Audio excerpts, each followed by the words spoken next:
30 years on the force taught me one thing above all else. Never judge a book by its cover.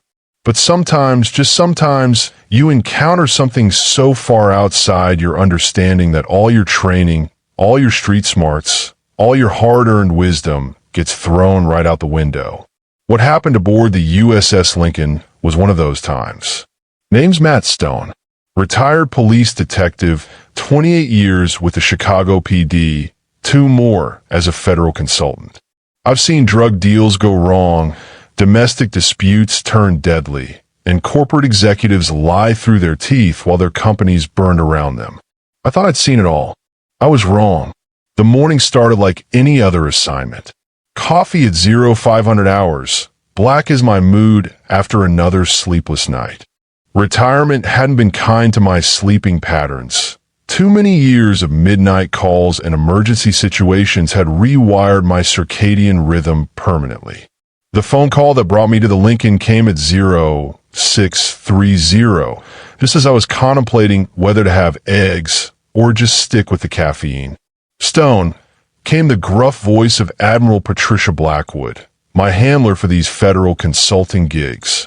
We need you on the Lincoln by 1400 hours. Standard security consultation, civilian integration protocols. I'd worked with Blackwood before. Former Navy herself, she understood the value of having civilian law enforcement perspective on military operations. The Navy's new civilian integration protocols were her brainchild, bringing in outside experts to evaluate security procedures and potential vulnerabilities. What's the nature of the operation? I asked, already reaching for my go-bag. 30 years of being ready at moment's notice doesn't just disappear with retirement. Supply drop and personnel evaluation. Nothing you haven't handled before. The thing about Admiral Blackwood, she never lied, but she didn't always tell the whole truth either. Looking back, I should have pressed for more details. But the money was good, and frankly, I needed something to occupy my mind. Retirement had left me with too much time to think about cases I couldn't solve, victims I couldn't save, and the slow corruption of idealism that comes with 3 decades of seeing humanity at its worst.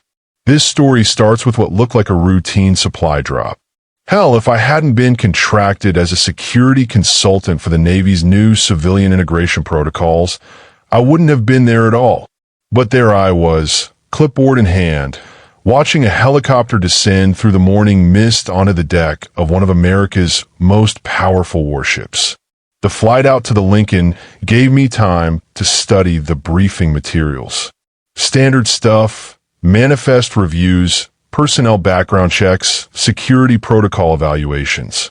The kind of work that kept my detective skills sharp without the emotional weight of violent crimes or missing persons cases. The Lincoln herself was impressive, even as someone who'd spent years around Chicago's urban landscape. Aircraft carriers are floating cities, complete with their own police force, hospital, and enough firepower to level a small country. As our transport helicopter approached the deck, I found myself thinking about the thousands of people who called this ship home and the enormous responsibility that came with commanding such a vessel. What stepped off that bird wasn't what any of us expected. She looked like trouble from the moment her boots hit the deck. Not the dangerous kind of trouble. I know that walk, that attitude. This was different. This was the kind of trouble that comes from secrets, from people who know things they're not supposed to know. Weathered leather jacket that had seen action in more than one climate, faded jeans with the kind of wear patterns that spoke of long hours in tactical situations, military boots that had covered serious ground. No uniform, no visible rank, no paperwork that made any sense.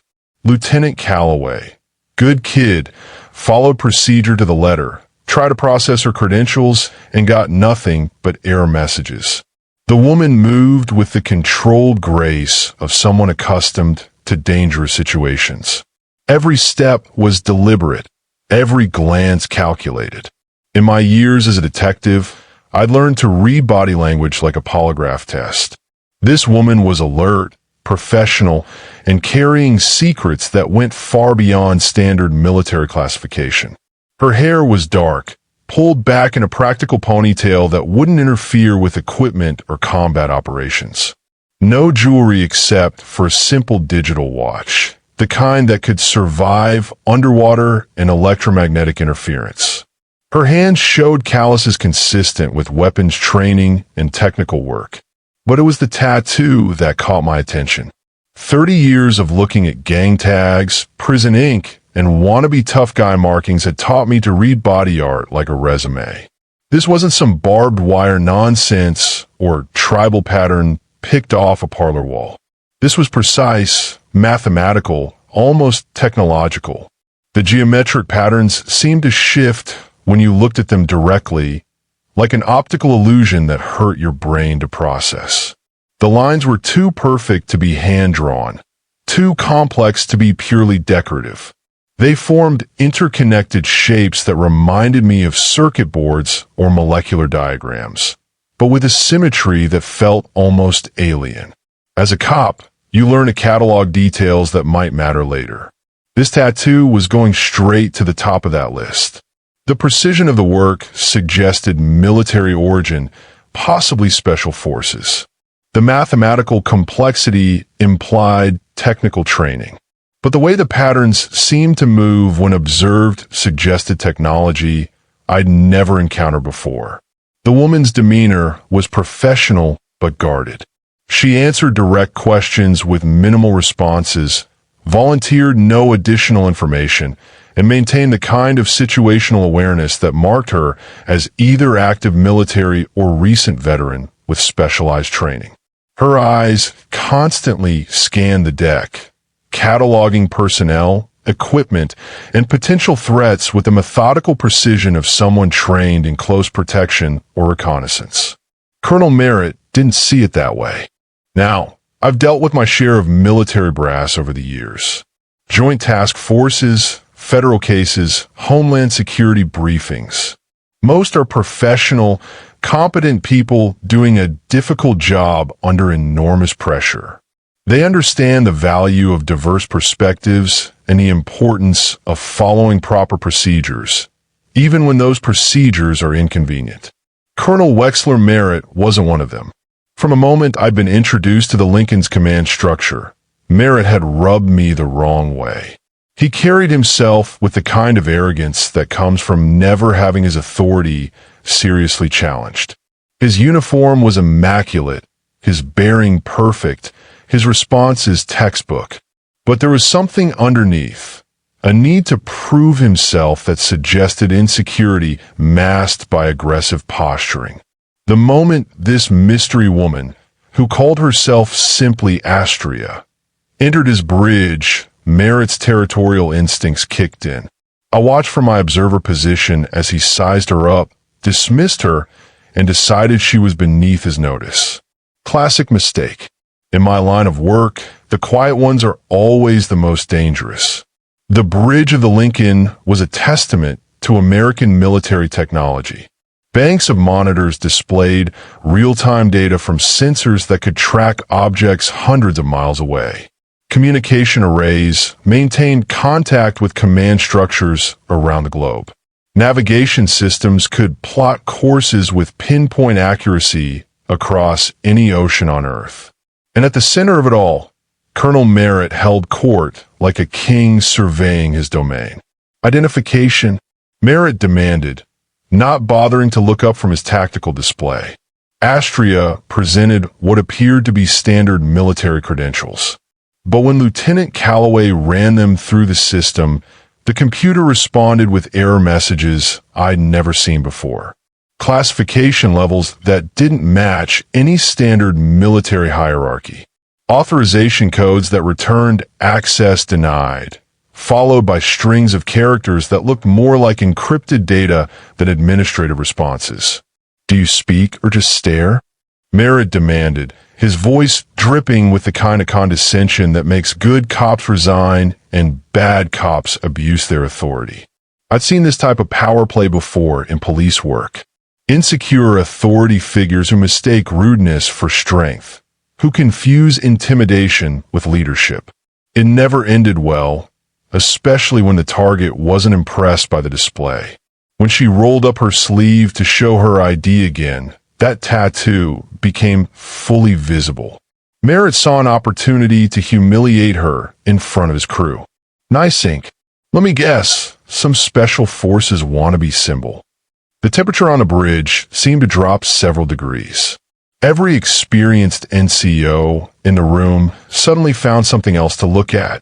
Lieutenant Calloway's fingers hovered over his keyboard, uncertain whether to continue processing credentials that the system couldn't recognize. As a detective, I'd learned to read rooms, to sense when situations were about to shift. The electromagnetic tension was palpable, like the moment before a thunderstorm when the air itself feels charged with potential energy. Merritt was too busy being an ass to notice that his crew was preparing for something to go very wrong, very quickly. The first sign something was seriously wrong came from Chief Petty Officer Rohr's radar console. I'd positioned myself where I could see the displays, old habit from crime scenes where the technical evidence tells a different story than the witnesses. Electromagnetic anomalies, atmospheric disturbances, energy signatures that didn't match anything in their databases. Multiple contact signatures appearing and disappearing at ranges that shouldn't have been possible. Communication arrays picking up signals on frequencies that weren't supposed to exist. In police work, we call these red flags, indicators that the situation is about to go sideways fast. When multiple systems start showing anomalies simultaneously, you don't dismiss it as coincidence. You investigate, you prepare for the worst-case scenario, and you make sure everyone around you understands that normal procedures may not apply. But Merritt waved it off with the casual arrogance of someone who'd never encountered a situation that couldn't be solved by following the manual. Probably solar flare activity, or equipment malfunction, run diagnostics. That's when I knew this colonel was either incompetent or willfully ignorant. 30 years of investigating everything from insurance fraud to homicide had taught me that when multiple systems start showing anomalies simultaneously, you don't dismiss it. You investigate with the assumption that something significant is about to happen. The radar signatures weren't behaving like any weather phenomenon I'd ever seen described. They moved with purposeful patterns, appeared at impossible distances, and seemed to respond to the ship's own movements. The electromagnetic readings suggested energy sources operating on principles that didn't match anything in conventional physics textbooks. Chief Petty Officer Rohr was a 20-year veteran with expertise in naval radar and electronic warfare systems. The expression on his face wasn't confusion. It was recognition mixed with concern. He'd seen something like this before, or at least heard classified briefings about it. The woman, Astria, was studying those same readouts with the intensity of a detective examining a crime scene. She wasn't confused by the data. She was interpreting it. Her eyes moved across the displays with the focused concentration of someone reading a language that others couldn't understand. "Sir," Rohr called out, his voice carrying the controlled urgency of a professional who'd learned to communicate bad news without causing panic. These readings are consistent with the anomalies reported in the South China Sea incident 3 years ago. Merritt's response was immediate and defensive. That was classified weather research, atmospheric testing. But Astria's reaction told a different story. Her entire posture changed, shifting from passive observation to active engagement. Whatever the South China Sea incident had been, she knew more about it than anyone else in the room. At precisely 2,100 hours, reality decided to remind us all how little we actually understood about the world we lived in. The electromagnetic disturbances intensified exponentially. Multiple contacts appeared on radar simultaneously, surrounding the Lincoln at distances that should have been impossible for conventional aircraft. Communications went dark as every frequency filled with structured interference that sounded almost like language.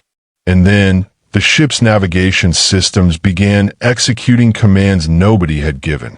The bridge erupted in controlled chaos as experienced personnel tried to understand systems that were no longer responding to their inputs.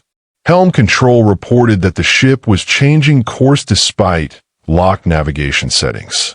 Engineering called up to report that reactor output was fluctuating in patterns that matched known operational parameters. "We have approximately 7 minutes," Astria said, her voice carrying the kind of calm authority I'd heard from bomb squad technicians talking through wire-cutting procedures. Every head on the bridge turned toward her. The confidence in her voice cut through the technical chatter and status reports like a blade through silk. This wasn't speculation or educated guessing. This was knowledge based on experience. Before what? Merritt demanded, his earlier arrogance replaced by genuine concern as the reality of the situation penetrated his assumptions about military protocol and chain of command. Before they arrive. The way she said it, not before something happens, or before the situation escalates, but before they arrive, carried implications that transformed every anomaly we'd been observing into something far more significant. These weren't equipment malfunctions or atmospheric disturbances. This was first contact. Now, I've been in enough crisis situations to recognize competence when I see it. This woman wasn't guessing. She wasn't speculating based on limited information or making educated assumptions about unknown variables. She knew something the rest of US didn't, and whatever that something was, it was big enough to take control of a nuclear-powered aircraft carrier. When she rolled up her sleeve fully, revealing the complete tattoo, everything clicked into place. The geometric patterns weren't just decorative, they were functional. The tattoo was pulsing with a faint blue light, synchronized with the electromagnetic anomalies surrounding the ship. It wasn't ink under her skin, it was circuitry, living technology integrated with human tissue. "Sir," Lieutenant Commander Call said, his voice tight with disbelief as he stared at his monitor. "That's a NavSpec authorization cipher. But I've never seen this classification level." The screen displayed information that shouldn't have existed. Authorization codes that access databases beyond standard military classification. Personnel records with security clearances that exceeded anything in conventional command structure. And, at the center of it all, identity confirmation for someone who was supposed to be dead. What happened next was something no police academy ever prepared me for. The ship's computer, speaking in the calm, synthetic voice used for routine announcements, declared, "Ghost Protocol initiated. Command authority transferred to Commander Astria Thorne." Personnel records appeared on screen with the stark efficiency of a system revealing long-buried secrets. Commander Astria Thorne. Status, Kia, classified. Operation Distant Horizon, redacted. Specialty, quantum signal interpretation, first contact protocols, dimensional interface operations. The record included details that read like science fiction. Advanced degrees in theoretical physics and xenolinguistics from institutions I'd never heard of. Training in technologies that weren't supposed to exist. Mission parameters that involve contact with non-human intelligence. And a service record that officially ended 3 years ago with her death in what was publicly described as a training accident. "This is impossible," Merritt stammered, his worldview crumbling as classified information filled the screens around him. "Thorne died 3 years ago in the South China Sea incident. But the woman standing before us, Commander Astria Thorne, officially deceased, currently very much alive, simply nodded with the tired resignation of someone who'd been carrying an enormous secret for too long. "No, Colonel," she replied, her entire demeanor transformed by newfound authority and the relief of finally being able to speak truth. I was the South China Sea incident. As a detective, I'd seen people's entire lives unravel when a single piece of evidence came to light. A DNA match that placed them at a crime scene. A financial record that revealed months of planning. A witness statement that contradicted years of carefully constructed lies. Merritt was experiencing that now. The sudden realization that everything he thought he knew was wrong. The South China Sea incident had been front-page news for exactly one day before military censors classified every detail. Official reports described it as a training exercise gone wrong, with multiple casualties and equipment losses. Conspiracy theorists claimed it involved UFO encounters or experimental weapons testing. The truth, apparently, was far more complex. Ghost Protocol wasn't just a classification level. It was a complete restructuring of reality for the personnel involved. These were people who had volunteered to be officially killed, so they could continue operating in situations that conventional military doctrine couldn't address. They existed in the spaces between normal authority structures, with access to resources and information that remained hidden from standard command hierarchies. The entities that surrounded the USS Lincoln that night defied every category I had for understanding the world. In 30 years of police work, you learn to categorize threats. Armed suspects with clear motivations, unstable individuals whose actions follow recognizable patterns, organized crime with predictable behaviors, domestic terrorists with ideological frameworks you can understand even if you disagree with them. These things fit none of those categories. They weren't hostile in any conventional sense. No aggressive movements, no weapon signatures, no territorial displays or dominance behaviors. They weren't human in any recognizable way. The radar contacts suggested structures or vehicles operating on principles that defied conventional physics. They existed at the edges of perception, distortions in reality that hurt to look at directly, like trying to focus on something that existed in dimensions your brain couldn't process. And somehow, this woman who'd been mocked and dismissed minutes earlier was the only person aboard who could communicate with them. The bridge had gone completely silent except for the steady stream of data from instruments trying to measure the unmeasurable. Electromagnetic readings that peaked beyond the scales on their displays. Gravitational anomalies that suggested mass configurations impossible for any known technology.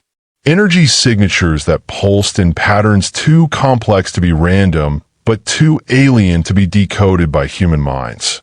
Watching Astria work was like observing a master interrogator at work. Except instead of breaking down a suspect's lies through psychological pressure and strategic questioning, she was bridging the gap between species, between entirely different ways of experiencing reality. Her tattoo blazed with energy as she established contact. The geometric patterns shifted and rearranged themselves, becoming some kind of living interface between human consciousness and something utterly alien. Lines of blue light traced across her skin, forming new configurations that seemed to respond to signals coming from the entities surrounding the ship. The air around her began to shimmer with the same distortion effects we were seeing on the external cameras. Reality itself seemed more flexible in her immediate vicinity, as if the normal laws of physics were being gently suspended to allow for communication between incompatible forms of existence. "They're curious about our linear perception of time," she reported, her voice carrying an odd harmonic quality, as if it was being transmitted through media that didn't quite match human vocal cords. They experienced duration as exploration rather than progression.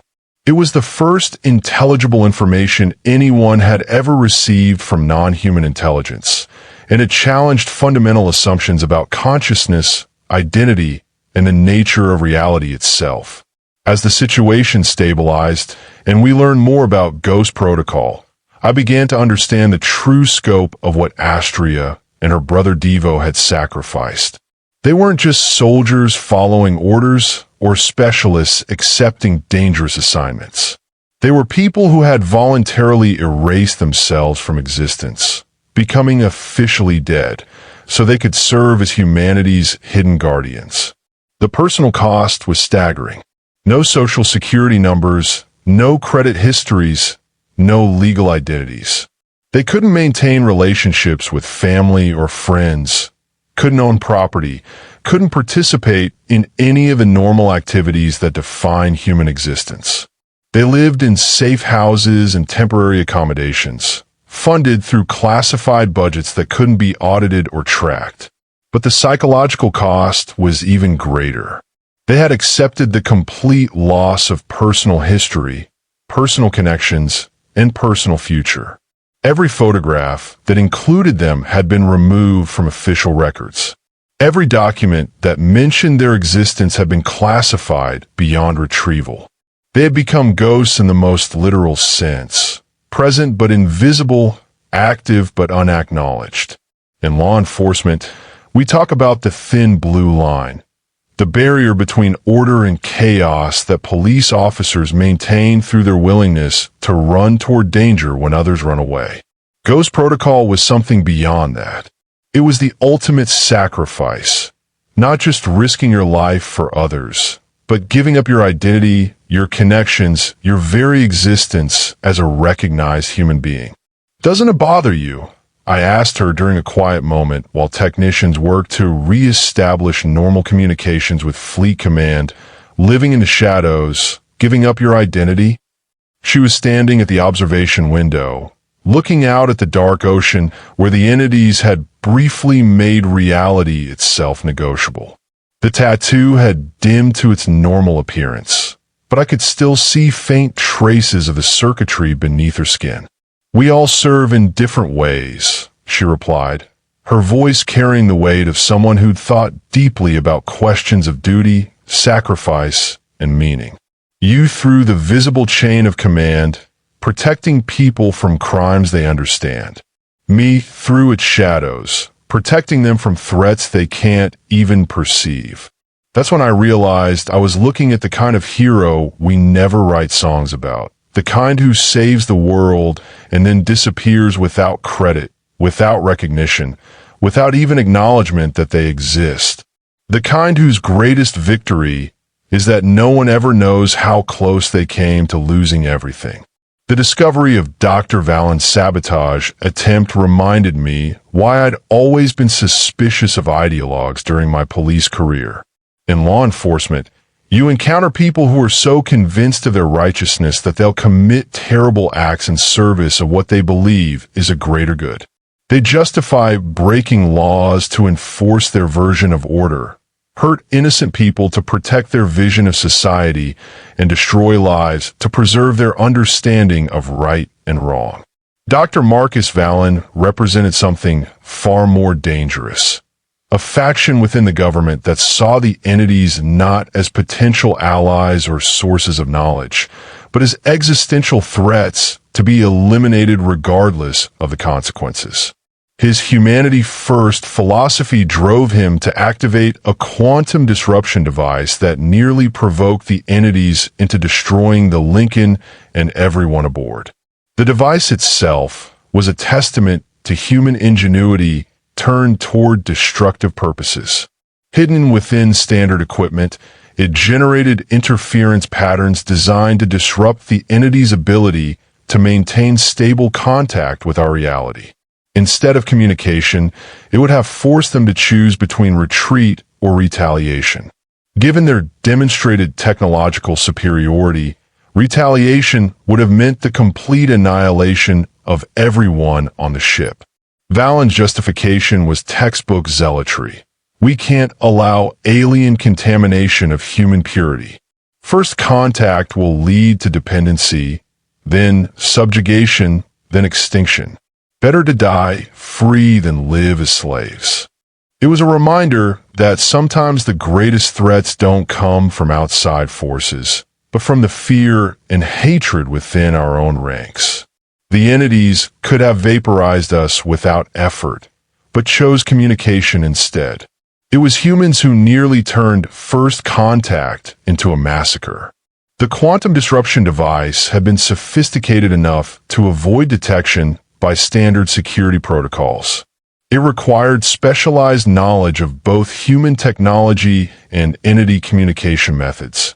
Knowledge that suggested Valen's faction had been preparing for this possibility for years. But Astria had recognized the interference patterns immediately. Her training in quantum signal interpretation allowed her to identify the disruption and locate its source before it could complete its destabilization sequence. The tattoo on her arm had actually helped her trace the interference back to its origin, using the same quantum entanglement principles that enabled communication with the entities.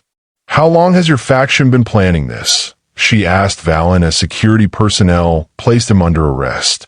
His answer chilled everyone within earshot. "Since the first contact protocols were established, we knew this day would come, and we've been preparing to protect humanity from itself." As Admiral Blackwood's debriefing made clear, what we'd witnessed would never make it into official records.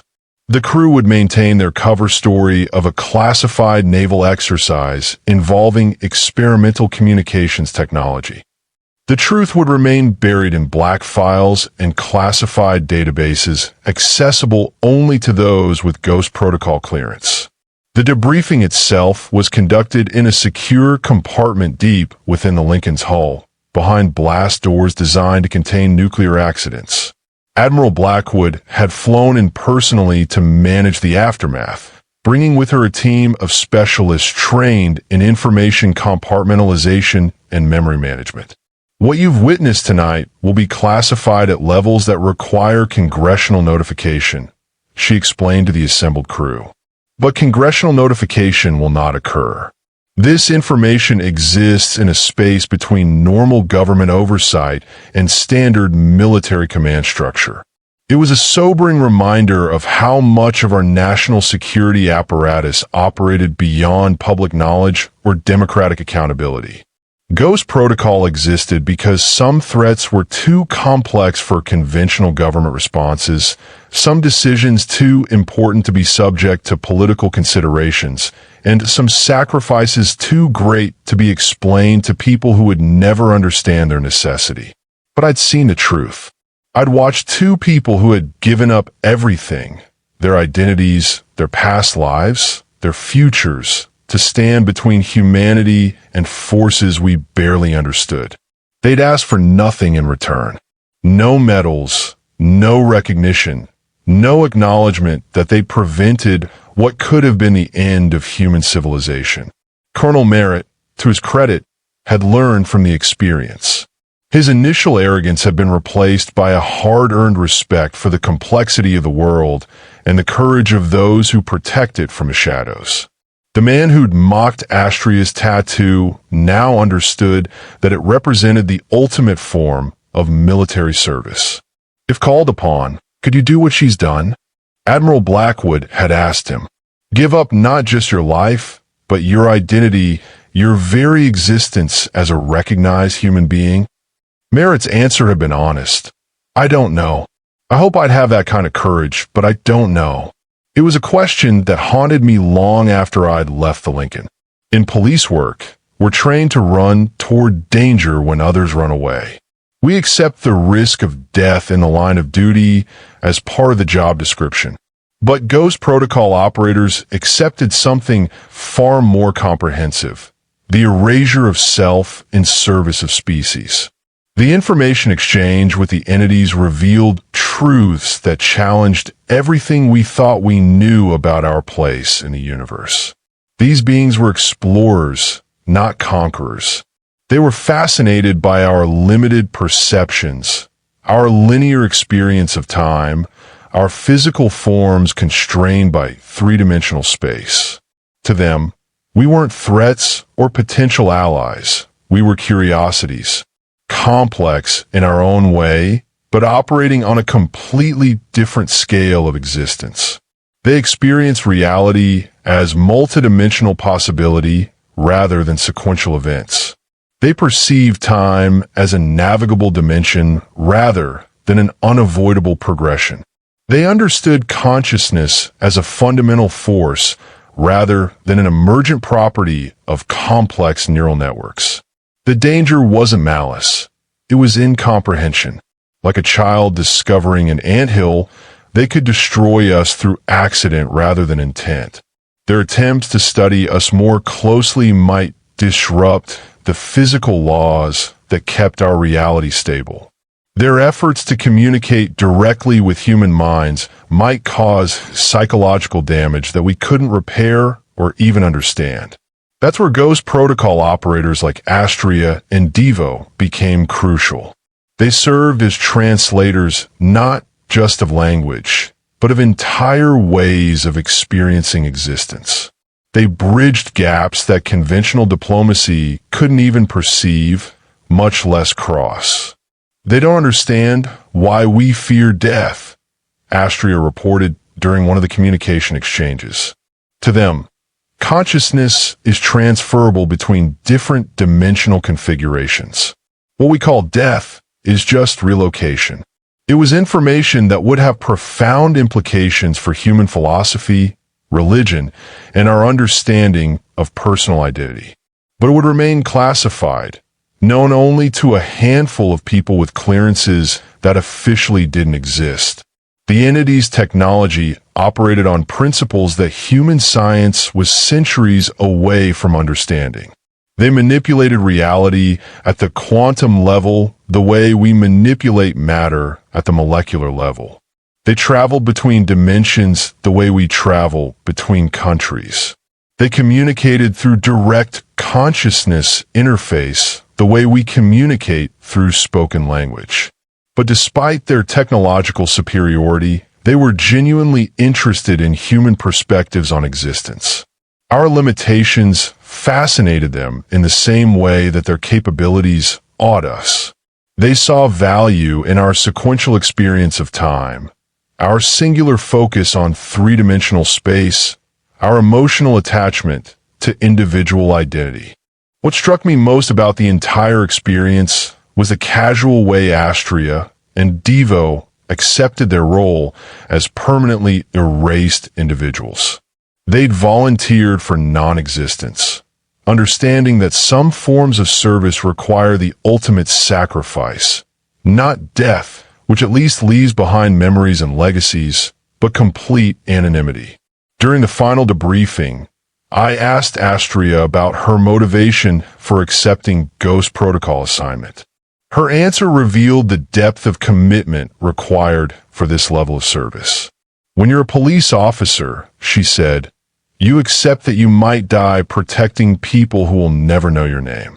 When you're a soldier, you accept that you might die protecting a country that might not remember your sacrifice.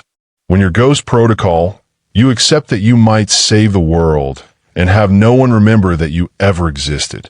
The quantum tattoos that allowed them to communicate with the entities were more than just technology. They were permanent modifications that bound them to a role that could never be publicly acknowledged.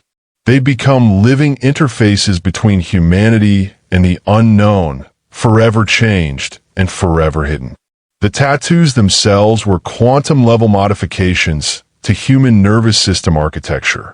They allowed direct interface with consciousness-based communication systems while maintaining the operator's individual identity and decision-making capability. But they also made normal human relationships impossible. The quantum entanglement required for entity communication created electromagnetic fields that disrupted most electronic devices and caused severe headaches in people who spent extended time in close proximity. In essence, Ghost Protocol operators had voluntarily isolated themselves from normal human contact in order to maintain contact with alien intelligence. They traded personal relationships for the ability to prevent interspecies misunderstandings that could lead to humanity's extinction. As I learned more about Ghost Protocol during the debriefing process, I began to understand that Astria and Devo weren't isolated operators. They were part of a larger network of officially dead personnel who managed humanity's interaction with forces beyond conventional understanding. Some specialized in dimensional entities like the ones we'd encountered. Others focused on temporal anomalies, reality distortions, or consciousness-based phenomena that defied scientific explanation. A few dealt with what were euphemistically called terrestrial, non-human intelligences. Apparently, we weren't alone on Earth any more than we were alone in the universe. Each operator underwent modifications specific to their area of specialization. The quantum tattoos were just one type of enhancement. Others had neural implants that allowed them to process information at superhuman speeds, or genetic modifications that enabled them to survive in environments that would kill unmodified humans, or consciousness alterations that let them interface directly with artificial intelligence systems. But all of them shared the same fundamental sacrifice. They'd given up their official existence to serve as humanity's secret guardians. They lived in the spaces between normal society and impossible threats, protecting a world that could never acknowledge their contributions. How many of you are there? I asked Admiral Blackwood during a classified briefing. Her answer was both reassuring and terrifying. Enough to handle the threats we know about. Not enough to handle the ones we don't. The network operated through compartmentalized cells, with each operator knowing only what they needed to accomplish their specific missions. This prevented any single capture or compromise from revealing the entire program, but also meant that most Ghost Protocol personnel worked in isolation, cut off from both normal human society and their fellow operators. During my final conversation with Astria before she disappeared back into whatever shadow existence Ghost Protocol operators maintained, I asked her about the personal cost of her service. Her answer revealed the psychological toll of protecting humanity from threats it couldn't understand. The hardest part isn't giving up your identity, she said, standing again at the observation window where she'd first explained her role. It's watching the people you protect go about their lives, never knowing how close they came to losing everything. She described a world where catastrophic threats emerged regularly. Dimensional intrusions that could unravel local space-time, consciousness parasites that could strip away individual identity, temporal paradoxes that could erase entire sections of human history. Most were resolved before they could cause visible damage, handled by Ghost Protocol operators who then disappeared back into official non-existence. Every day, millions of people wake up, go to work, worry about their bills and their relationships and their futures, she continued. They never know that their ability to have those concerns depends on people like us standing between them and things that could eliminate human consciousness entirely. It was a perspective that made my own police work seem simple by comparison. Protecting people from human criminals was challenging enough, but at least the threats followed recognizable patterns. Murder, theft, assault, fraud. These were crimes committed by people whose motivations could be understood, even if they couldn't be excused. Ghost Protocol operators dealt with threats that existed outside human understanding entirely. Entities whose thought processes were so alien that direct communication could cause insanity. Phenomena that operated according to physical laws that didn't apply in normal space-time. Technologies that could rewrite the fundamental constants that made human existence possible. Do you ever regret it? I asked. Her answer came without hesitation. Every day. But I regret the alternatives more. 3 days after first contact, the entities departed for their dimensional space, exactly as Astria had predicted. The process was as incomprehensible as their arrival.